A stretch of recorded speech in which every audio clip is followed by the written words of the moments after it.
നല്ലൊരു ഞായറാഴ്ചയായിട്ട് രാവിലെ തന്നെ മഴയായിരുന്നു കേട്ടോ. അപ്പോൾ ഇന്ന് നമുക്ക് കഴിക്കാൻ വേണ്ടിയിട്ട് പാലപ്പത്തിന് ഇന്നലെ മാവ് അരച്ച് വെച്ചിട്ടുണ്ടായിരുന്നു. അപ്പോൾ നല്ല പെർഫെക്റ്റ് ആയിട്ട് തന്നെ പാലപ്പം കിട്ടിയിട്ടുണ്ടായിരുന്നു കേട്ടോ. അപ്പോൾ പാലപ്പത്തിൻ്റെ ഒപ്പം കഴിക്കാൻ വേണ്ടിയിട്ട് കടലക്കറി ആയിരുന്നേ. അപ്പോൾ അച്ഛനും അമ്മയും കൂടെ രാവിലെ നമുക്ക് സ്വന്തമായിട്ട് കെട്ടുണ്ട്, ചെമ്മീൻ കെട്ട് ഉണ്ട് കേട്ടോ. അപ്പോൾ അവിടുന്ന് ചെമ്മീനൊക്കെ കൊണ്ടുവന്ന് തിരിയാണ്. അപ്പോൾ കെട്ടിൻ്റെ അടുത്ത് വെച്ച് തിരിയാനായിട്ട് പറ്റില്ല, മഴയൊക്കെ ആയതുകൊണ്ട്. അപ്പോൾ ഇവിടെ വന്നിട്ടാണ് കേട്ടോ തിരിയണത്. അപ്പം മഴക്കാലം ആയിക്കഴിഞ്ഞാൽ എല്ലാവരും വീട്ടിലെ അവസ്ഥ പോലെ തന്നെയാണ്. ഇവിടെ നമ്മൾ മേളത്തെ ഹാളിലാണ് ഫാൻ വിട്ട് അങ്ങനെ തുണി വിരിച്ചിട്ട് അങ്ങനെ നമ്മൾ ഉണക്കിയെടുക്കാനായിട്ട് ചെയ്യുന്നത്. പണിയൊക്കെ കഴിഞ്ഞ് കഴിയുമ്പോഴത്തേനും ഒന്ന് കുളിക്കാമെന്ന് വിചാരിച്ച് അലക്കൊക്കെ ഉണ്ടായിരുന്നു, ഒത്തിരി അലക്കാനും ഉണ്ടായിരുന്നു കേട്ടോ. അലക്കൊക്കെ കഴിഞ്ഞ് കഴിയുമ്പോഴത്തേനും ഒന്ന് കുളിച്ച്, അപ്പോൾ കുളി കഴിഞ്ഞ് കഴിഞ്ഞാൽ എനിക്ക് ചന്ദനം മസ്റ്റാണ് കേട്ടോ. ചന്ദനം തൊട്ട് ജസ്റ്റ് ഒരു കുങ്കുമം കൂടിയും തൊട്ട് കഴിഞ്ഞ് കംപ്ലീറ്റ് ആയിട്ടോ.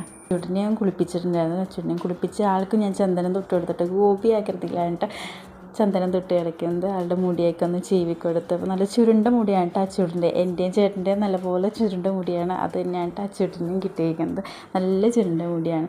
അപ്പോൾ ആൾക്ക് കുളിയൊക്കെ കഴിഞ്ഞ് കഴിയുമ്പോൾ തന്നെ പാപ്പം വേണമെന്ന് പറഞ്ഞാൽ കപ്പോർത്തതൊക്കെ തിന്നുകൊണ്ടിരിക്കുകയാണ് കേട്ടോ ആൾ.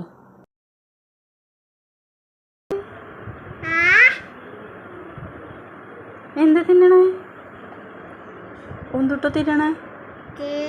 എന്തെന്നാണത്? ആ വണ്ടിയാണ്. ഇതെന്താണ്? പാപ്പയാണ്. എന്ത് സാധനമാണത്? പാപ്പ.